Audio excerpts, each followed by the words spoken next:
Assalamualaikum warahmatullahi wabarakatuh. Salam sejahtera bagi kita semua. Baik rekan-rekan mahasiswa, dalam kuliah prinsip keselamatan kali ini kita akan membahas mengenai topik risiko psikososial. Adapun yang kita akan bahas dalam risiko psikososial adalah dari konsep, definisi sampai pada teori. Kemudian yang kedua adalah bagaimana melakukan asesmen dalam mengukur risiko psikososial. Kemudian yang ketiga bagaimana implementasinya di tempat kerja.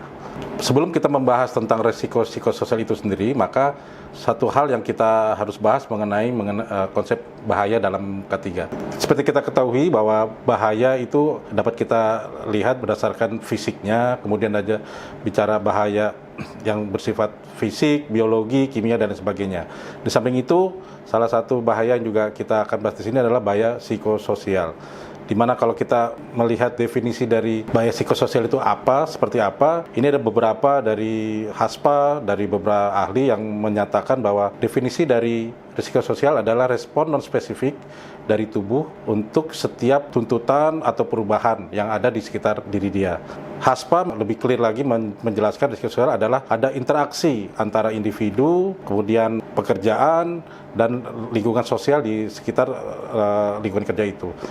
Sehingga memang dari definisi tersebut yang menjadi fokus dari kejadian dampak dari itu adalah di individu. Kemudian proses dari masuknya, kenapa sih bahaya psikososial atau risiko sosial itu menjadi penting? Hampir sama dengan bahaya fisik atau bahaya kimia yang lain, bahwa ada dua macam cara di mana suatu bahaya itu berpengaruh terhadap diri kita, yaitu secara langsung maupun tidak langsung. Artinya, kalau bahaya-bahaya yang seperti fisik, kimia, dan lain sebagainya, pada saat bekerja itu paparannya bisa dikatakan langsung. Sedangkan yang sifatnya bahaya psikososial, itu sifatnya bisa terjadi baik secara langsung maupun tidak langsung. Artinya apa? Pada saat terjadinya saat kerja, itu juga bisa terjadi pengaruh, bahkan setelah jam kerja berakhir pun, dampak atau proses bahaya psikososial itu masih berlangsung. Ini bisa dijelaskan kenapa sih bahaya psikososial itu menjadi penting. Karena kalau kita lihat, ada kekhasan risiko psikososial dibandingkan dengan bahaya-bahaya yang lain. Pertama, ada dari sumber, kemudian dari bentuknya, terus ketiga dari prosesnya, dan dari sifatnya. Nah, baik kita akan bahas satu persatu dari sumber. Kenapa risiko psikososial menjadi khas? Pertama, karena bisa berasal dari internal maupun eksternal dari si individu. Kalau bahaya yang sifatnya fisik, kimia, itu hampir sebagian besar berasal dari luar diri individu. Sedangkan bahaya psikososial, selain dari luar individu, ternyata dia juga bisa berasal dari dalam diri individu. Nanti hal seperti apa kita akan bahas di slide selanjutnya. Itu dari sumbernya. Kemudian juga dari jumlahnya. Kalau bahaya psikososial bisa dia tunggal sebagai sumbernya, sebagai penyebabnya, bisa juga multi. Artinya apa? Karena setiap orang pasti memiliki persepsi terhadap setiap stimulus yang masuk ke dalam diri dia, sehingga dia akan memilah mana-mana yang dia anggap sebagai yang mengancam diri dia, bagaimana sumber-sumber mana saja yang menurut dia membahayakan diri dia dan membuat dia merasa tidak nyaman. Sehingga dari asal sumbernya memang ini khas, bisa single, bisa multi, bisa hanya satu sumber, ya hanya satu penyebabnya, bisa juga lebih dari satu. Kemudian juga dari bentuknya. Kalau kita bandingkan dengan bahaya sifatnya fisik, itu sudah kelihatan yang istilahnya ya lebih ke tangible, bisa dirasakan, bisa dilihat, bisa dirasakan dengan panca indera kita. Sedangkan kalau bahaya psikososial ini sifatnya intangible, tidak terlihat, bahkan seringkali tidak dirasakan, karena yang bereaksi secara baik sadar maupun tidak sadar dari diri dalam tubuhnya yang akan bereaksi. Kemudian dari sifatnya. Nah, dari sifatnya juga memang antara bahaya psikososial dengan bahaya yang sifatnya fisik memang sangat terlihat dinamikanya, di mana kalau bicara dari penyebab single sama multi, sedangkan di sifatnya bisa saja stimulus yang sama dipersepsi atau dirasakan berbeda-beda oleh setiap individu. Dinamikanya seperti itu. Dan setiap orang punya kekhasan, karena sifat dari bahaya psikososial ini akan sangat tergantung sekali dengan faktor di individunya. Semakin banyak dia mempersepsi, mengalami hal yang sifatnya menakutkan atau mengancam pada diri dia, maka akan terjadi reaksi dalam tubuh si individu tersebut. Kemudian dari prosesnya seperti yang tadi kita sudah bahas bahwa ternyata bahaya psikososial ini bisa secara langsung maupun tidak langsung mempengaruhi individu. Sedangkan kalau kita coba bandingkan, kalau kita lihat bahaya yang sifatnya misalnya bahaya noise misalnya, itu bisa dirasakan pada saat dia sedang bekerja, dia sedang terpapar dengan noise yang tinggi atau dengan panas yang tinggi. Namun setelah dia jam kerja berakhir, berarti kan paparannya sudah selesai. Sedangkan kalau di bahaya psikososial, pada saat dia terpapar, misalnya dia mengalami pada saat kerja, misalnya ditegur oleh atasan atau dimarahi oleh atasan, atau dia tidak mengalami konflik selama jam kerja, selama kerja dia mengalami tekanan, namun setelah selesai kerja pun seringkali itu masih berdampak, masih terus berlanjut proses itu. Sehingga kekhasan dari proses ini memang bahaya psikososial bisa direct dan indirect. Selanjutnya, kenapa sih ini menjadi penting, bisa dikatakan sama dengan risiko yang lain? Karena perkembangan sekarang ini di tempat kerja misalnya, jika sudah di tempat kerja itu penanganan atau prevensi terhadap bahaya-bahaya yang sifatnya fisik sudah tercapture dengan baik atau sudah dilakukan dengan baik, maka biasanya bahaya yang sifatnya psikis ini baru muncul gitu, baru mulai dirasakan. Ward dalam penelitiannya menyatakan bahwa orang yang tidak mampu melakukan penyesuaian diri terhadap pekerjaan itu akan mengalami gangguan mengenai kesulitan dalam melakukan pekerjaan, sehingga itu bisa memacu atau men-trigger terjadinya kecelakaan kerja. Kemudian juga ahli lain menyatakan bahwa dalam dunia ketiga ini, ya, dunia industri yang sedang berkembang, misalnya di Indonesia atau di negara ketiga ini, masalah risiko psikososial sudah menjadi perhatian karena banyak sekali kasus-kasus kecelakaan kerja disebabkan bukan karena masalah prosedur atau masalah peralatan kerja, tapi lebih disebabkan karena sifatnya non-teknis atau faktor manusia. Kemudian lagi penelitian dari Eurofond tahun 2011 menyatakan bahwa hasil penelitian itu mendapatkan banyak sekali kejadian-kejadian atau para pekerja mengalami stres di tempat kerja. Dan ini jumlahnya semakin lama semakin banyak. Pada tahun 2011 perkirakan didapat hasil 62% pekerja di berbagai sektor itu mengalami risiko psikososial. Mengapa risiko psikososial menjadi penting kita perhatikan atau kita ketahui? Karena kalau risiko psikososial itu terjadi pada saat kita sedang bekerja, misalnya sedang melakukan aktivitas tertentu, maka itu akan memicu timbulnya at risk behavior atau perilaku berisiko. Sedangkan kalau risiko psikososial itu munculnya setelah di luar jam kerja, artinya sudah selesai kemudian kembali kepada kehidupan sehari-hari, itu bisa memicu munculnya unhealthy behavior, artinya perilaku tidak sehat. Nanti kita akan bahas mengapa sih bicara at risk behavior, mengapa bicara unhealthy behavior. Karena seperti ini, bahwa bicara pada saat kerja, maka jika terjadi dampak dari risiko sosial, misalnya dia hilang konsentrasi atau dia tidak fokus terhadap pekerjaannya, maka itu yang termasuk perilaku at risk behavior, sehingga akan terjadi kecelakaan, akan memicu timbul kecelakaan atau near miss, bahkan menjadi fatality. Sedangkan kalau dia terjadinya setelah jam kerja berakhir, terus juga mereka melakukan aktivitas, kalau risiko psikososial itu terjadi pada diri seseorang sehingga dia misalnya menjadi tidak nafsu makan atau kepikiran dan lain sebagainya, maka dia akan mempengaruhi, misalnya kalau dia terkait dengan pola makannya. Nah, seperti itu. Pada saat dia mengalami risiko sosial dan itu di luar jam kerja sehingga pola makannya tidak teratur atau sembarangan, maka akan memicu terjadinya unhealthy behavior. Dia makan yang misalnya yang high kolesterol, atau dia jadi lupa makan atau makan terlambat sehingga bisa menimbulkan penyakit yang MAH misalnya, seperti itu.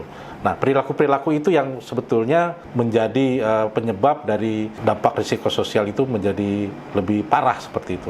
Jika terjadi pada saat kerja itu kita bicara safety, bicara accident, incident, tapi kalau sudah di luar pekerjaan kita bicara di health, ya, unhealthy behavior, seperti itu. Seperti kita ketahui bahwa dampak risiko sosial pasti akan berdampak langsung terhadap si individunya. Tadi kita sudah sempat jelaskan secara umum.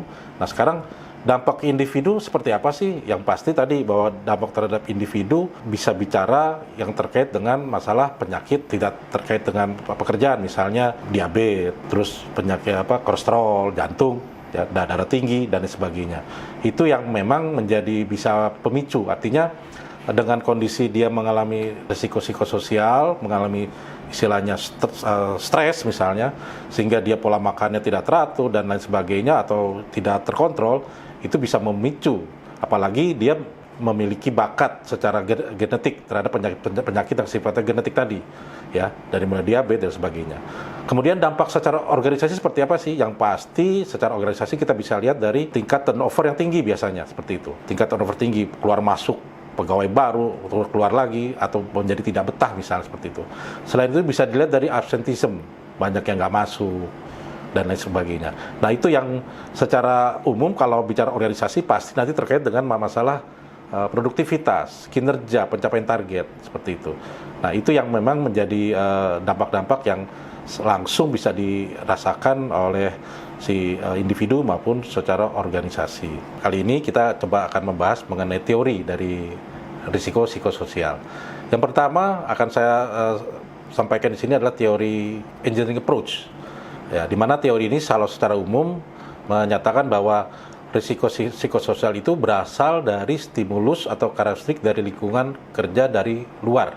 Artinya dari luar lingkungan kerja. Kemudian juga teori ini juga menyampaikan bahwa dilihat dari beban kerja individu, ya, aspek-aspek yang menjadi sumber bahaya dari risiko psikososial ini berasal dari lingkungan kerja. Jadi bukan dari diri individu. Nah, jadi engineering approach ini sangat menekankan bahwa semua terjadinya risiko psikososial itu berasal dari luar individu. Sedangkan ada teori yang lain lagi, teori yaitu teori physiological approach, di mana dia lebih menekan pada fisik manusia. Artinya dalam diri manusia itu ibarat seperti sistem kelenjar, ya, sehingga kalau ada sesuatu stimulus dari luar, maka akan bereaksi di dalam tubuh si individu, ya. Jadi memang ini lebih kepada di faktor dalam dari individu, bagaimana dia bereaksi terhadap stimulus yang ada, sehingga dari lingkungan masuk ke dalam diri dia dan dipersepsi dan diolah oleh si individu. Dan itu yang nanti akan ditentukan kalau itu dianggap mengancam di diri individu, maka individu akan bereaksi terhadap stimulus tersebut, akan memberikan respon, ya. Nah, yang ini yang memang sangat khas untuk setiap orang, karena setiap orang memiliki kemampuan atau daya olah yang berbeda-beda terhadap stimulus yang masuk, baik itu yang sifatnya tuntutan atau tekanan dan lain sebagainya.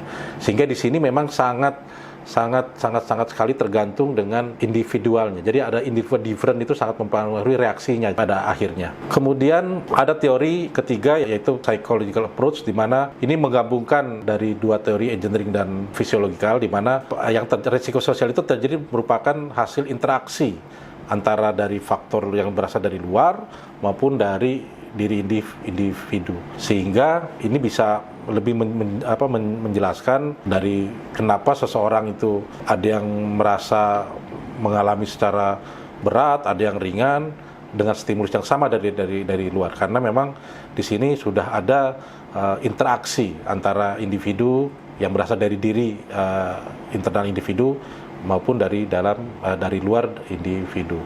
Berikut ini ada teori-teori yang membahas atau yang ingin menjelaskan tentang bagaimana sih risiko psikososial terjadi pada individu.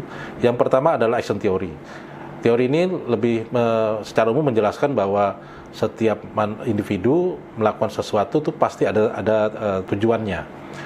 Sehingga kalau dia sudah melakukan sesuatu untuk mencapai tujuannya, ternyata hasilnya tidak sesuai dengan yang dia harapkan semula, maka akan timbul risiko psikososial.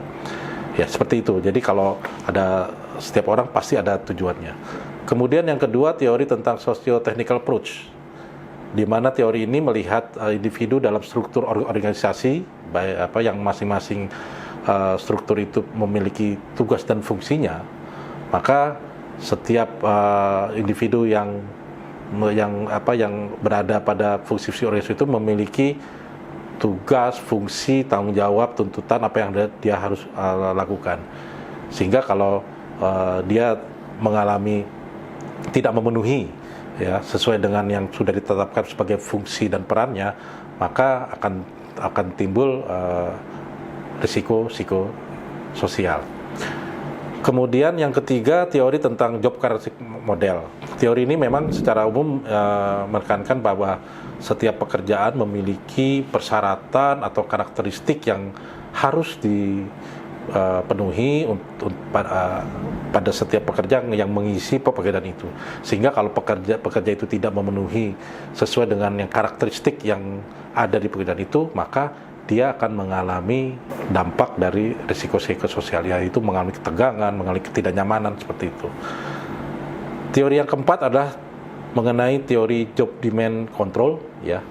Job demand control ini sebetulnya menekankan pada konsep tuntutan dan sebesar apa atau sejauh mana si individu bisa mengontrol pekerjaannya, bisa memutuskan suatu pekerjaan terkait untuk penyelesaian masalah itu, sehingga kalau asumsinya semakin tinggi tuntutan pekerjaan, maka orang itu akan semakin stres seperti itu, atau semakin strain ya dalam kondisi tegang.